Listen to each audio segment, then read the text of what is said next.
to enter Iraq with the invading armies of the United States and Britain that crossed the Kuwaiti border into Iraq on 20th March 2003, I remember the only warning that I received was to be careful about my safety, wear the bulletproof jacket, the vest, and take the normal precautions that you would normally take, any journalist would take while covering a war. This time, in April, when I tried to visit Iraq as a journalist covering the Iraqi parliamentary elections, I was astounded by the kind of warnings and advice that I received.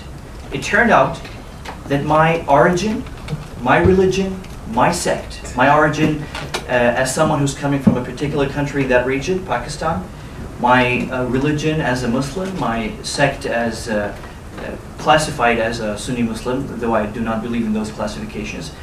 All of these things are sources of threat to my life now in Iraq. Now, this is not because the people of Iraq are sectarian.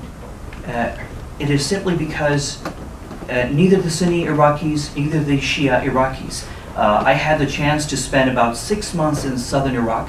I lived with a wonderful Iraqi Shia family in the south, and I never felt more safe than if I were anywhere else in that region. Unfortunately, that situation has tremendously changed now. Now, before I just get into the details, I must just say that it's very important for the international community and for all of us as human rights activists, as people who can speak and contact and lobby and influence policy discourse, to make Iraq the most important foreign policy and public policy issue right now. We are looking at a potential bloodbath in the Middle East. That's what we, the people like me who live in the Middle East, we are looking at a potential bloodbath. But for people who are living in Europe, for example, in rest of the industrialized world, you are looking at a major economic slump because of the whole oil politics. It's a really very serious issue. Just to give you an idea of how serious the situation is, I mean, for us, people who are living across the Middle East, I'm talking about the larger, the wider Middle East, even for someone who's living in Pakistan, for example, in Islamabad, we are feeling the ramifications, the reverberations of what's happening in Iraq very, very closely. It's almost as if, imagine if today in Europe you have two largest religious communities in Europe, the Catholics and the Orthodox, prepare for a region-wide war, and then you have a major country, for example, Russia, supporting the Orthodox, and then you have Britain or the United States supporting the Catholics, and one of these sects takes over one of the countries and the other invades, and it's a whole mess. And everyone is a fair target, whether you're a woman or a child. There's absolutely no laws of war are observed in this conflict. It's a really messy, bad situation in Iraq that potentially is threatening the peace, the social peace across the entire region and every individual. Now, everyone is talking about the invasion of this extremist group called the ISIS, which is the Islamic State in Iraq and Syria. The whole focus has shifted to this group. There is little question that this is an extremist group. There's little question that there's tremendous evidence that exists that points in the direction of this group being a threat to the peace of Syria, to the threat to the peace of Iraq. But there's another point. The threat of ISIS should not obscure and eclipse the role of the government of Prime Minister Nouri Al-Maliki in pushing Iraq over the cliff. The role of Prime Minister Maliki's government in the worsening situation that Iraq finds itself in is clear to anyone who's been watching Iraq for the past, let's say, 5 years. It's beyond doubt. And I think it would be a great and grave injustice to Iraq and to the people of Iraq, all of them, if we allow the international discourse of the media, of governments, to solely focus on the ISIS and ignore the legitimate, I would say the mostly peaceful, political, not militant, political opposition to the government of Prime Minister Al-Maliki. And that opposition exists. It has a council where different politicians come under that council. And that council has been working peacefully within the umbrella of the Iraqi political framework.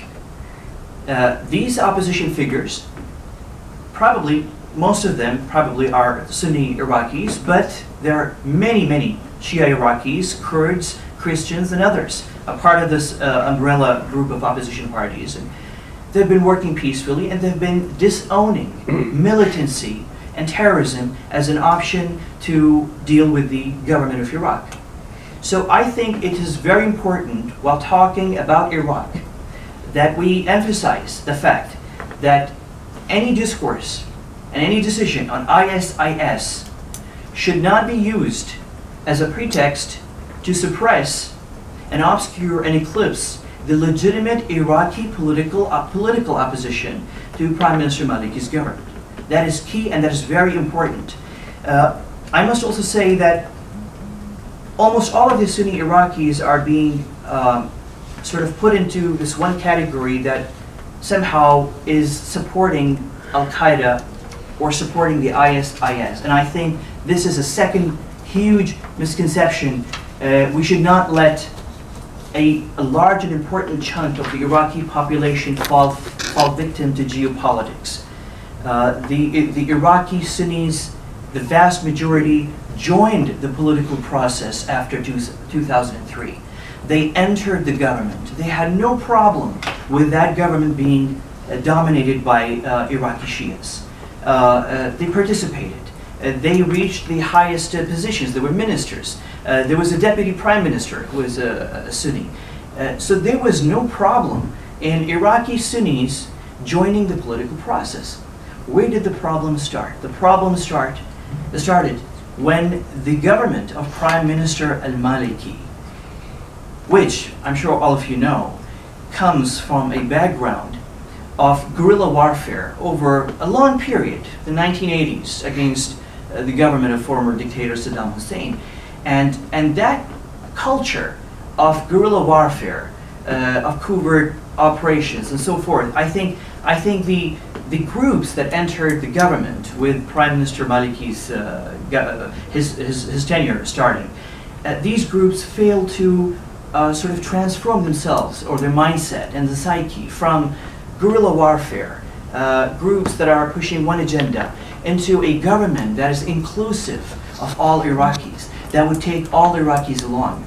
And I think, unfortunately, the U.S. military, instead of pointing out this major flaw in the way the government was the Iraqi government was operating, I think the U.S. military, I would say, ignored the massive sectarian, massive targeting of one group of Iraqi society, the Iraqi Sunnis, in the name of fighting insurgents.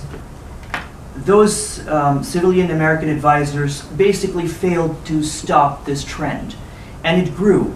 And what was supposed to be an action by a legitimate Iraqi government to control the Iraqi society, to stabilize it, to end crime, to end violence, to end terrorism, a very legitimate exercise, unfortunately turned into a sectarian exercise.